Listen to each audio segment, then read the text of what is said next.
Bonjour, ici Frère Lloyd. Dans l'épisode d'aujourd'hui, nous allons parler de l'enlèvement et des enfants. Dieu a laissé des messages dans la Bible concernant cet événement. Et une chose que Dieu veut que nous comprenions, c'est ses pensées, son intention en disant certaines choses, et le but qui se cache derrière. Vous verrez donc aujourd'hui que nous allons répéter certains versets ou certaines idées. Et c'est parce que le Seigneur veut que nous nous souvenions de ces choses qui ont été oubliées au fil des siècles.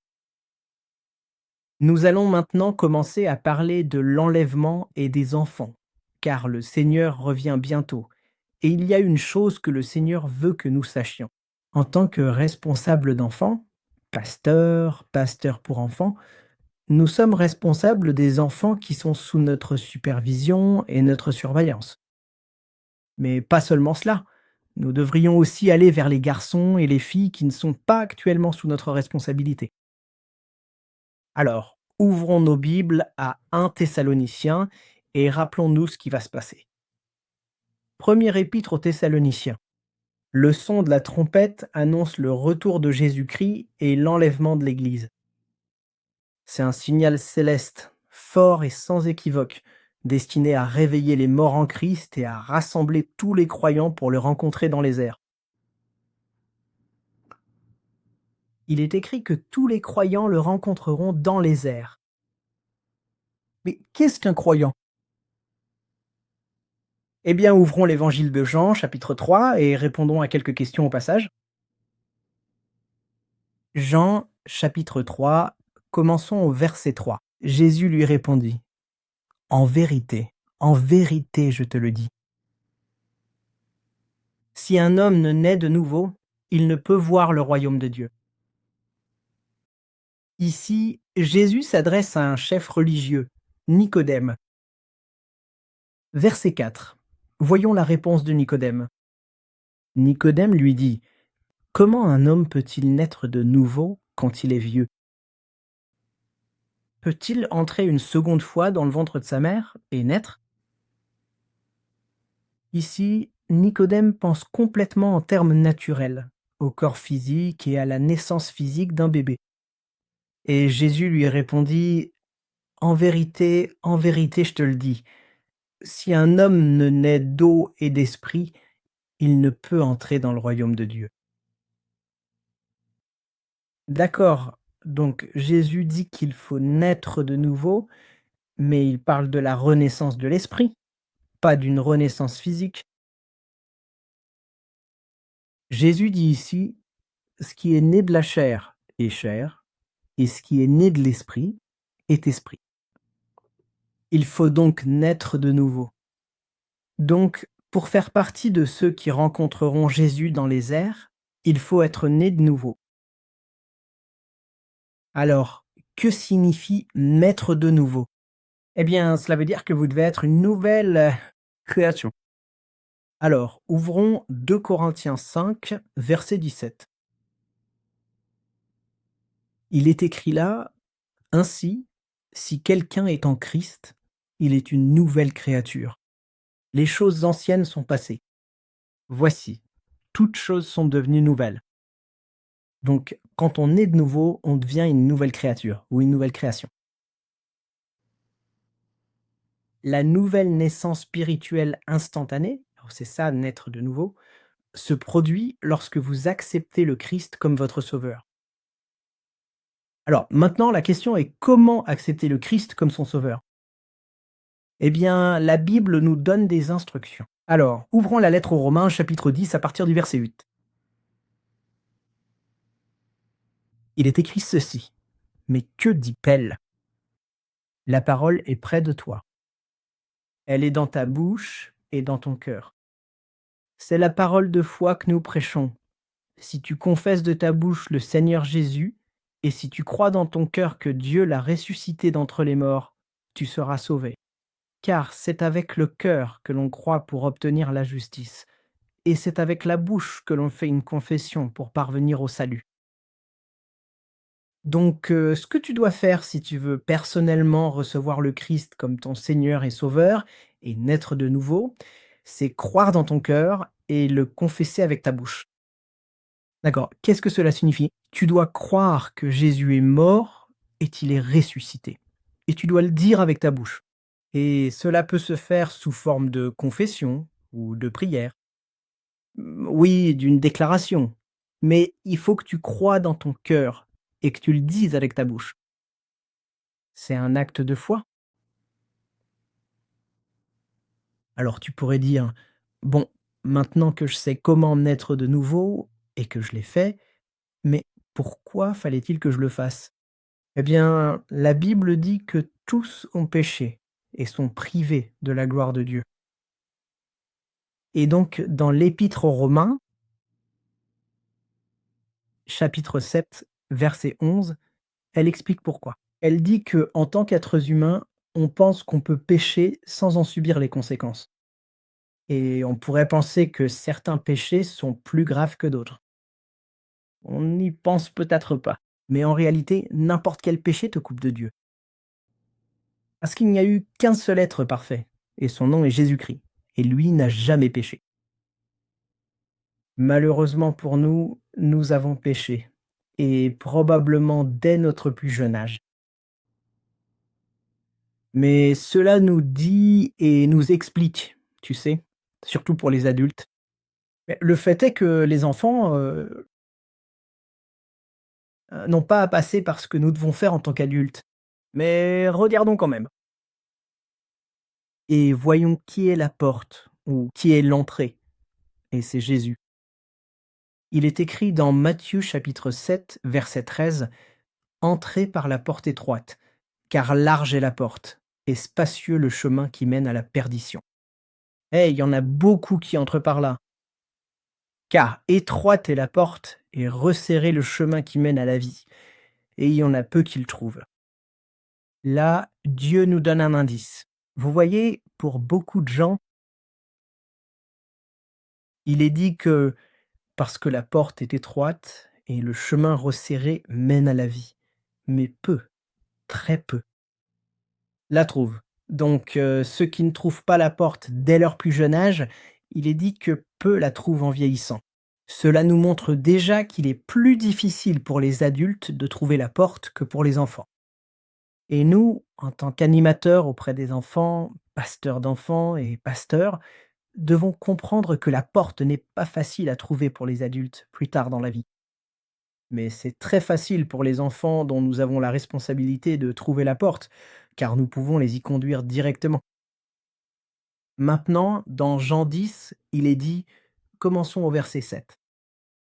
Alors, il leur expliqua. Je vous le dis en vérité, je suis la porte des brebis. Donc Jésus nous dit qu'il est la porte.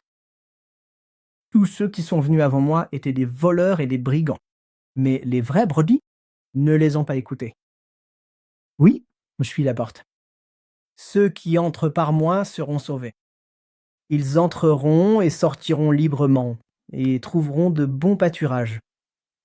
Ceux qui entrent par moi seront sauvés. Ils entreront et sortiront librement, et trouveront de bons pâturages. Le voleur ne vient que pour voler, tuer et détruire.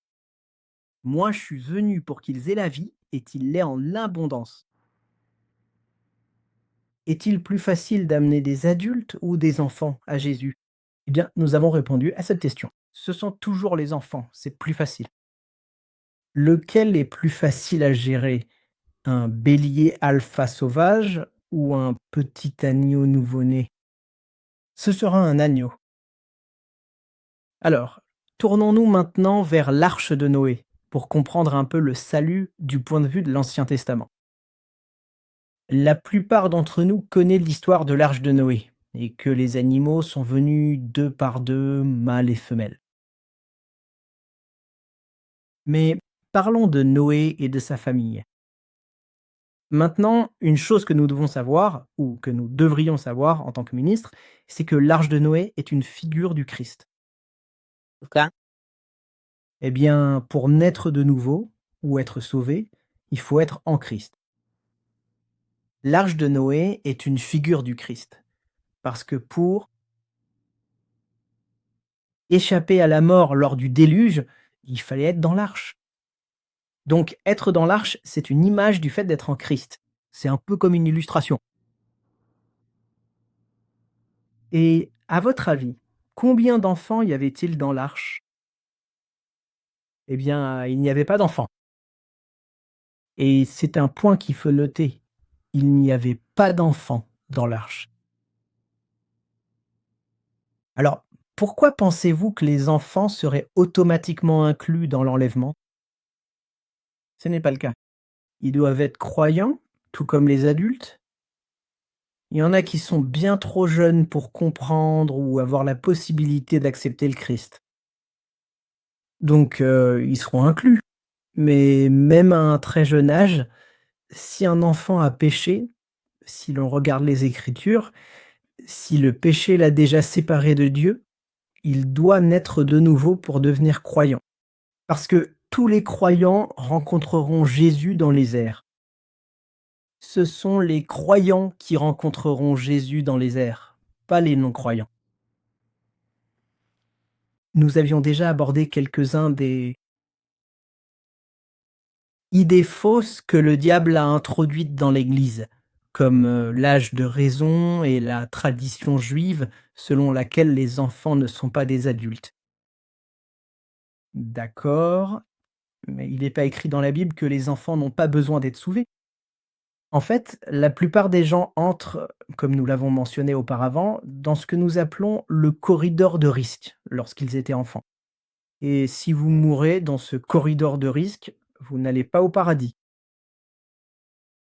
Maintenant, poursuivons et ouvrons Matthieu chapitre 24. À partir du verset 35, il est écrit ceci: Le ciel et la terre passeront, mais mes paroles ne passeront point. Mais quant au jour et à l'heure, personne ne le sait, ni même les anges du ciel, mais seulement mon Père. Mais comme il en était au jour de Noé, ainsi en sera-t-il de l'avènement du Fils de l'homme. Car dans les jours qui précédèrent le déluge, les gens mangeaient et buvaient, se mariaient et mariaient leurs enfants, jusqu'au jour où Noé entra dans l'arche. Et ils ne se doutèrent de rien jusqu'à ce que le déluge vienne et les emporte tous. Il en sera de même lors de la venue du Fils de l'homme. Alors, deux hommes seront dans un champ. L'un sera pris et l'autre laissé. Deux femmes moudront à la meule. L'une sera prise et l'autre laissée. Veillez donc, car vous ne savez pas à quelle heure votre Seigneur viendra. Je voudrais m'arrêter là. Nous n'avons pas besoin de lire tout le passage, mais il y a une idée et un message que le Seigneur veut que nous comprenions. Et qu'allais-tu? Eh bien, c'est qu'il viendra pour beaucoup alors qu'ils ne s'y attendront pas. Et donc, notre temps de préparation en ce moment, c'est le Seigneur qui nous envoie un signal. Pour atteindre les garçons et les filles pour le royaume de Dieu. Oui, c'est la cloche, mais il nous fait signe de commencer. Nous aurions déjà dû commencer, mais pour sauver les garçons et les filles. Pour s'assurer qu'ils deviennent croyants et qu'ils ne restent pas là, sur terre, à regarder en l'air comme des gens et des enfants qui devront traverser la tribulation. Maintenant, imaginez cela. La trompette retentit, et alors les gens commencent à s'élever pour le rencontrer dans les airs. Et ce sont les croyants. Et donc que je parle ici des enfants. Vous savez, les enfants, le Père nous a demandé de sauver les enfants. D'accord. Parce qu'il sait déjà que lorsque la trompette retentira, si nous n'avons pas fait notre travail, les enfants regarderont vers le ciel. Et ils pourraient regarder leurs parents, ils pourraient regarder leurs amis, mais ils s'élèveront pas à moins que nous ne les sauvions. C'est cette image que je veux que vous gardiez dans votre cœur aujourd'hui. Les enfants devraient s'élever dans les airs.